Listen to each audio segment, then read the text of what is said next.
श्रीराम समर्थ. सद्गुरू श्री ब्रह्मचैतन्य महाराज गोंदवलेकर यांचे प्रवचन दिनांक 9 मे. शुद्ध वातावरण आणि पवित्र आचरण.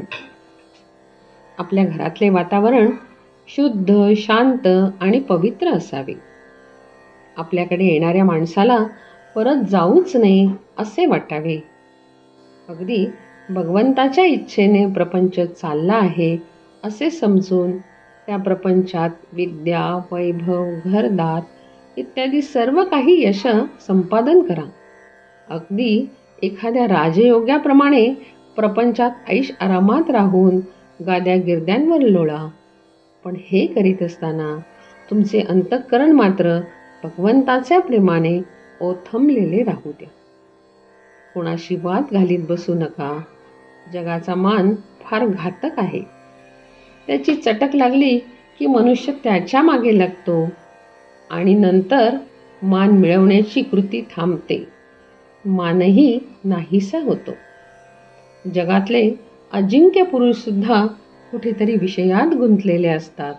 तिथे त्यांचा घात होतो. जगाला ते भारी असतील, पण त्या विषयांपुढे त्यांचे काही चालत नाही. प्रेमात गुंतू नका, तसे द्वेषमत्सरातही गुंतू नका. दोन्ही सारखेच घातक आहेत. आपला प्रिय नातेवाईक मेला आणि आपण ज्याच्यावर दावा लावला आहे तो भाऊबंद मेला. दोघेही मेल्याचे सूतक सारखेच.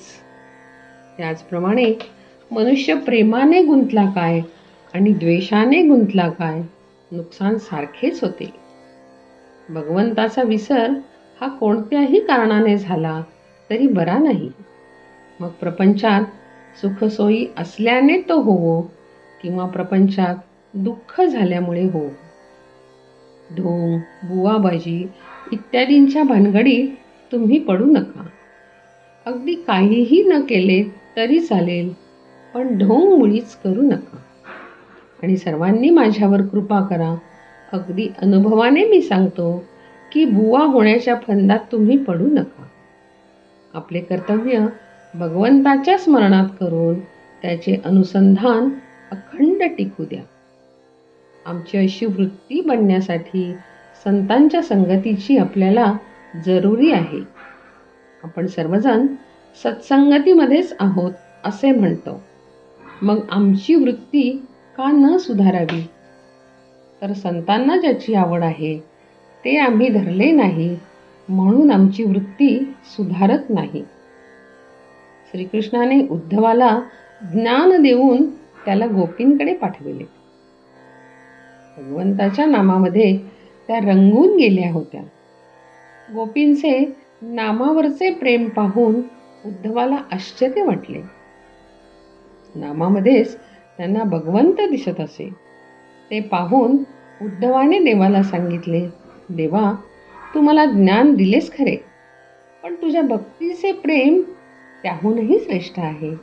ते तू मला दे. खरोखर त्या नामाचे महत्त्व देवाच्या वर्णनापेक्षाही कठीण आहे. तुम्ही सर्वजण इथे आला आहात.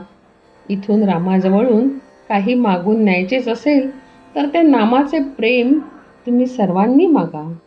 सर्वांनी नामस्मरण करा आणि आनंदात राहा. राम कृपा करील हा भरवसा बाळगा. आपल्या जीवनात सहजता हवी. सहजतेमध्ये समाधान आहे. जानकी जीवन स्मरण. जय जय राम.